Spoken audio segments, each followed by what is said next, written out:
मले भाषामा सायाबारु दाताङ सायाबारु दाताङ भनेको म भर्खरै आएको हुँ।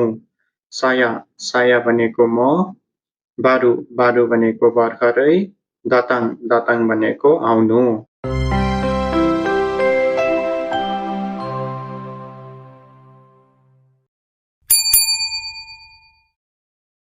मले भाषामा सायाबारु दाताङ भनेको म भर्खरै आएको हुँ।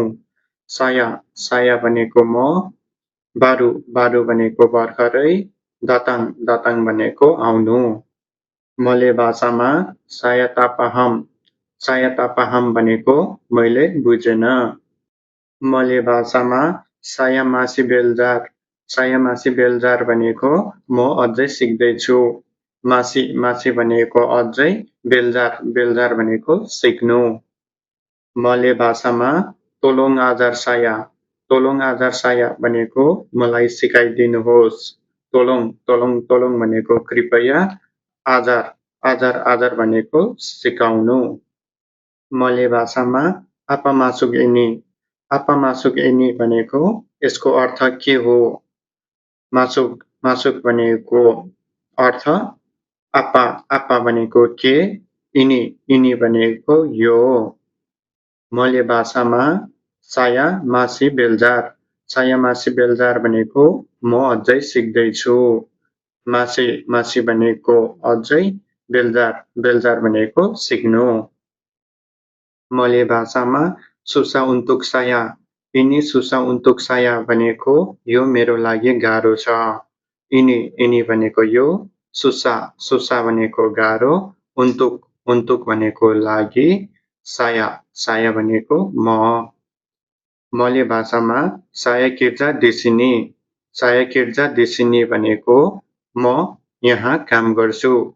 किर्जा भनेको काम, दिसिनी भनेको यहाँ। मले भाषामा साया मुला किर्जा भनेको म भर्खरै काम सुरु गरेको छु। बारु भनेको नयाँ अथवा भर्खरै, मुला भनेको सुरु, किर्जा भनेको काम। तोलोङ बान्तु साया भनेको कृपया मलाई मद्दत गर्नुहोस्। तोलोङ भनेको कृपया, बान्तु भनेको मद्दत, साया भनेको म। मले भाषामा सायाबारु मासु किर्जा भनेको म भर्खरै काममा लागेको हुँ। मासुक भनेको काममा लाग्नु अथवा छिट्नु। किर्जा भनेको काम। मले भाषामा तोलोङ तुन्जुकान साया भनेको मलाई देखाइदिनुहोस्। तोलोङ भनेको कृपया, तुन्जुकान भनेको देखाउनु, साया भनेको म। मले भाषामा सायमाउ बेलजार चिपात भनेको म छिटो सिक्न सक्छु। माउ भनेको चाहनु, बेलजार भनेको सिक्नु, चिपात भनेको छिटो। मले भाषामा साया बोले बुवात यिनी भनेको म यो गर्न सक्छु। बोले भनेको हुन्छ, बुवात भनेको गर्नु, यिनी भनेको यो। मले भाषामा साया छुबा लागि भनेको म फेरि प्रयास गर्छु। चुबा भनेको प्रयास गर्नु, लागि भनेको फेरि। मले भाषामा साया पिगी किर्जा भनेको म काममा जान्छु। पिगी भनेको जानु, किर्जा भनेको काम।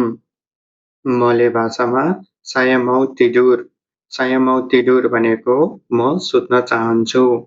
माउ भनेको चाहनु, तिडुर भनेको सुत्नु। मले भाषामा यिनी आप्पा भनेको यो के हो?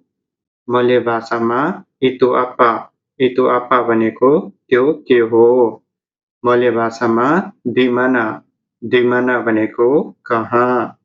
मले भाषामा स्यापा इतु भनेको त्यो को हो? स्यापा भनेको को, इतु भनेको त्यो।